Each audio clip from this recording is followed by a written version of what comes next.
Kailin Alcantara at Kobe Paras, sweet sa El Nido, Palawan. Nag-share si Kobe ng snaps, kabilang ang kanilang boating trip.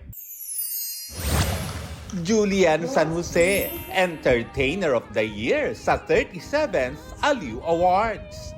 Best Collaboration in Major Concert, sina Julie at Stel ng SB19 para sa Ating Tinig.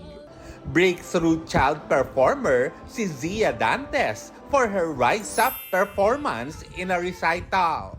Best Stand-Up Comedian si Super Tekla. Jungkook ng BTS, sinurpresa ang ARMY sa kanyang pa-live karaoke session kagabi sa Weverse. Nag-akapela pa siya ng ilang hit songs. Ang unexpected appearance ni JK pumalo ng 20.2 million views at mahigit 290 million likes. Park Seo-joon nag-thank you sa mga nakaalala sa kanyang birthday.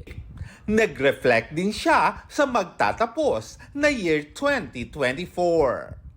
Lar Santiago nagbabalita para sa GMA Integrated News. Huwag magpahuli sa mga balitang dapat niyong malaman.